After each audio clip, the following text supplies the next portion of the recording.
You see this paradise? For more than 2,000 years, the Atlantic Ocean wasn't part of it, at least in the heads and eyes of those who lived here. Even before the Phoenicians, Romans, Arabs, and countless other populations who inhabited Morocco, the Berbers occupied these exterminations of lands, rocks, and sand without caring of the sea.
Sì, ma questo qua è forma. Allô?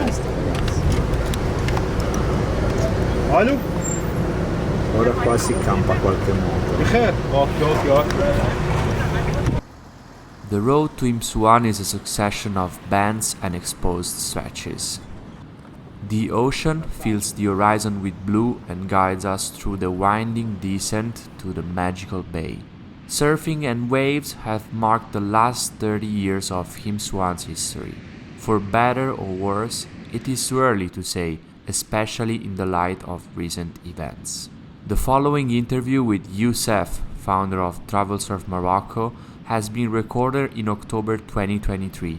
Youssef is an example of how surfing has improved the lives of many people here in Imsouane.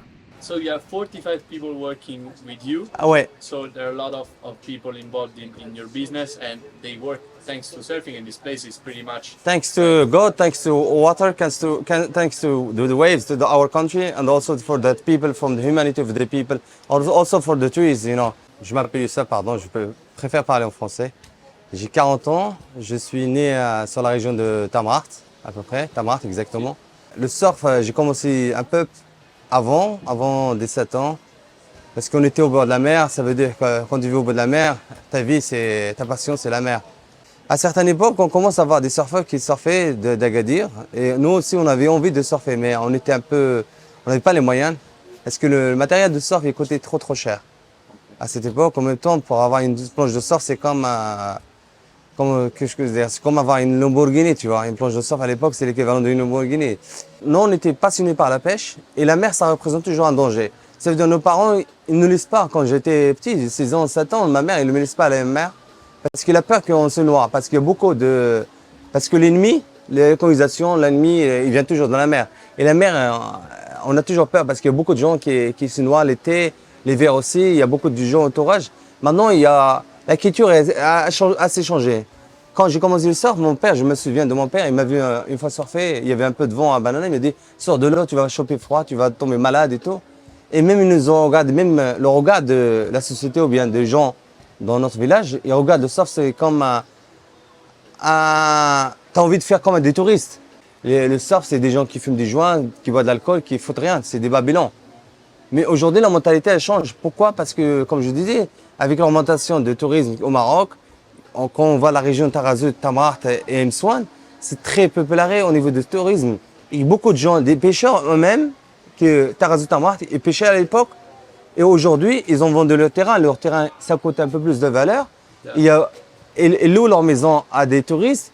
Le surf m'a changé beaucoup ma vie, déjà mentalement, parce que c'est une thérapie pour moi. Et aussi physiquement, et aussi ma vision dans mon travail. Ma passion est devenue mon travail. Mais aujourd'hui, je vivais dedans, ça veut dire sur mon gagne-pain, je suis content et tout. Là, aujourd'hui, on plaque 45 employés, c'est pas mal. Tout est lié à le surf, tu vois. Avant, si tu me voyais à 20 ans, j'avais jamais pensé à ça. Les gens, quand tu travailles beaucoup, tu es en stress. Beaucoup de gens, ils viennent d'Europe, ils sont stressés avec leur travail, leurs objectifs. Il faut qu'il atteigne, il faut qu'il réussisse sa carrière. Mais quand il arrive au bord de la mer, il oublie. Il suffit juste de mettre la tête dans l'eau, tu oublies, tu vois. Et les vagues de surf, ou bien les spots de surf, pour moi, c'est un patrimoine mondial.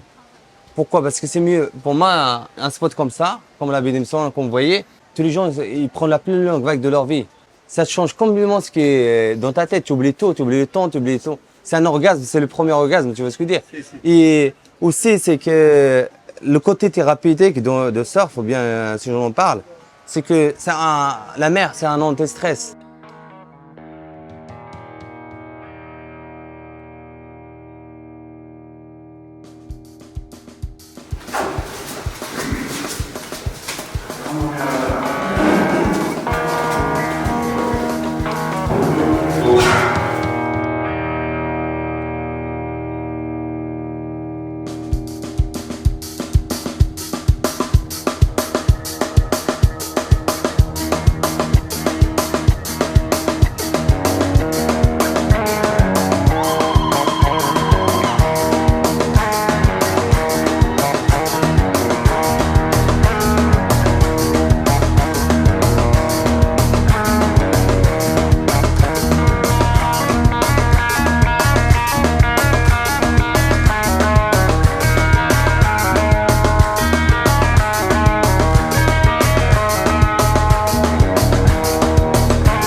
From what I can notice that there are less windy days during a year than 20 years ago. Okay. When I came from Imsouane, I was hoping that Sidi Kauki will not be another Imsouane or Tarazout. You can park here. Tarazout is even worse than Imsouane, I guess. I think that surfing was really a shift in the history of tourism of Sidi Kauki. Okay. And not just Sidi Kauki, but I would say, Oh, no worries. the whole Maroc. the whole Morocco and the whole world. My name is Azhar Joundi, and I'm 47 years old. Born in Safi.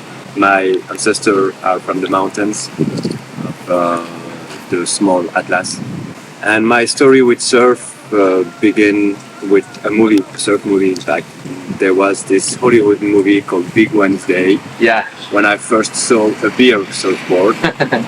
I think it's also maybe that movie that made beer surfboards famous at that time. I didn't choose to have surf as my job. Okay. It was a pure accident. Before that, I was a drummer, drums, and I was a drum teacher also, teaching at elementary schools, West African traditional drums. The thing that I liked the most teaching was to introduce people to this element more than the technique itself. You cannot replace years and years of watching the ocean and reading waves with your eyes, or even use the right words and the right images to help those people be confident and understand stuff. When actually it worked.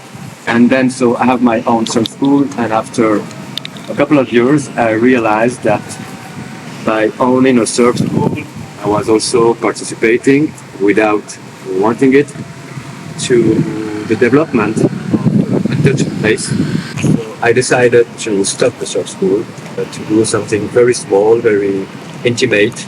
We were educated with this paradigm that the old civilizations were not as evolved as we are, which is a false paradigm actually. For like modern surfing, we were thinking that the ancient surfers with Alaya and Olo were just going straight and were just like surfing very mellow waves, but in fact they were not. They were able to surf like heavy waves of Hawaii. So it's the same, for example, with the invention of the leash. So today it's super easy. Well, you have a leash, so you don't necessarily have to know the reefs and have to know how to body surf to get back to the shore. Yeah. It's the same, I would say, for example, now with the apps like Waves or things like this. With these kind of apps, if you use them, you will also lose the way to position yourself and to know where you are. Azhar brings a message of social responsibility and unconditional respect for the environment. These are not fake concepts and superficial statements. Azhar's words are the result of real events and tangible actions. In the small town of Sidi Kauki, he gives up customers and easy money to pursue a vision inspired by the custom of the past. Because according to Azhar, many years ago, we used to do better with less.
نرتي مكدكم ورن مكسل كجوطان يمتكلب سيكي لانجر كلل تنري تنري تنري ناعي هدكم تنري سستنقم تكتفو تمي ديوة لتزيد لدى الشكوى